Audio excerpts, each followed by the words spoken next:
Hello అందరికీ welcome back to my channel Renu sari కొంగుల designs. ఈరోజు రింగ్ బీడ్స్ని క్రోషా వర్క్ ఎలా తయారు చేసుకోవాలో చూద్దాం. దీనికి కావాల్సిన material ring bead and 6 strands of silk thread. Start చేద్దామా? ఇలా రింగ్ బీడ్ తీసుకొని ఆ థ్రెడ్కి చివరన ఒక నాట్ వేసుకోవాలి. వేసుకొని రింగ్ బీడ్కి ఒక 2-3 నాట్స్ 2-3 ముళ్ళు వేసుకోవాలి.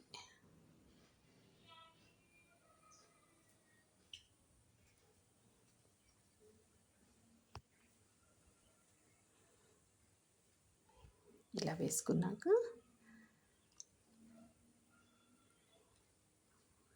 మనం రింగ్ బీడ్కి నాట్ వేసుకున్నాం కదా, అక్కడ నుంచి నీడిల్ని లోపలికి పోనివ్వాలి.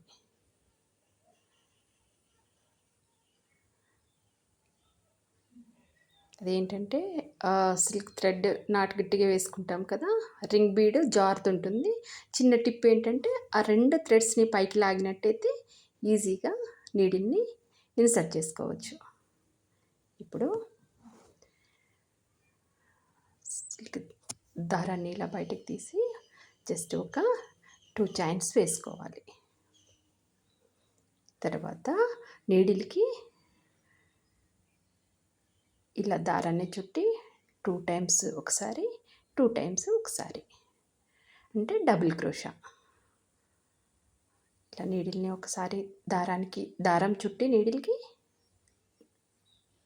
రెండొకసారి ఇలా వేయంగానే ఇక్కడ నీడిల్ పైన 3 దారాలు వస్తాయి.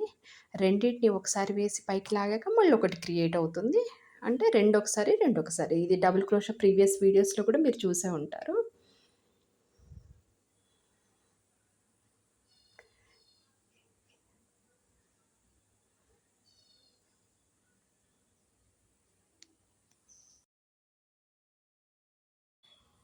మూడు 4 డబుల్ క్రోషాస్ వేసుకున్నాక ఆ నాట్ వేసుకున్న అదే ఉంటుంది కదా, దాన్ని కట్ చేసేసుకోవాలి. ముందరే కట్ చేసామంటే ఆ థ్రెడ్ బయటకు కనబడుతుంది. ఇలా రింగ్ బీడ్ చుట్టూ డబుల్ క్రోషా వేసుకోవాలి. ఫ్రెండ్స్, ఎవరైనా ఈ క్రోషా వర్క్ శారీ కొంగుల డిజైన్స్ ఎవరైనా నేర్చుకోవాలి అనుకునే వాళ్ళు డైరెక్ట్గా క్లాసెస్ అటెండ్ అవ్వాలి అంటే వాట్సాప్ నెంబర్ నాది డిస్క్రిప్షన్లో ఇచ్చాను.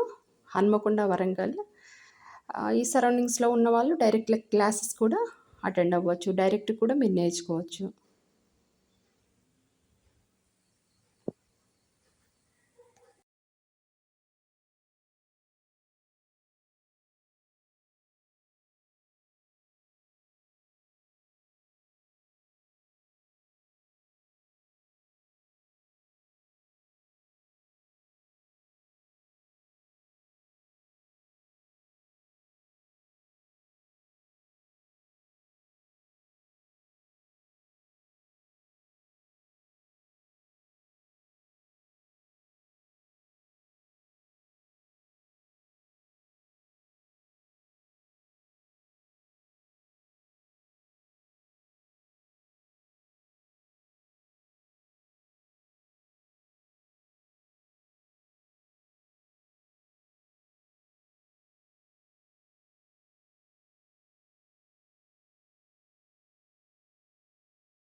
ఇలా రింగ్ బీడ్ చుట్టూ డబుల్ క్రోషా వేసుకోవాలి.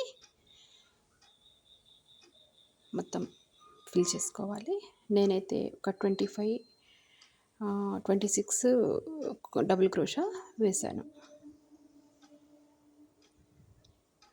తర్వాత మనం 2 చైన్స్ స్టార్టింగ్ వేసాం కదా! అందులోంచి నీడిల్‌ని బయటకు పోనించి ఇలా ఒకేసారి థ్రెడ్‌ని ఇలా బయటకు తీయాలి.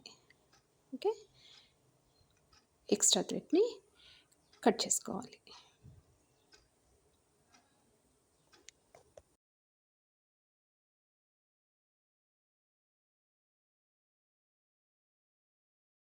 ఇలా రింగ్ బీడ్ చుట్టూ క్రోషా వర్క్ చేసుకోవాలి. దీనికి బీడ్ వర్క్ ఎలా చేయాలో నేర్చుకోవాలనుకునే వాళ్ళు కామెంట్ సెక్షన్‌లో తెలియచేయండి. వీడియో చేస్తాను. నా వీడియో మీకు నచ్చినట్లయితే నా ఛానల్‌ని సబ్స్క్రైబ్ చేయండి, లైక్ చేయండి, షేర్ చేయండి. Thanks for watching.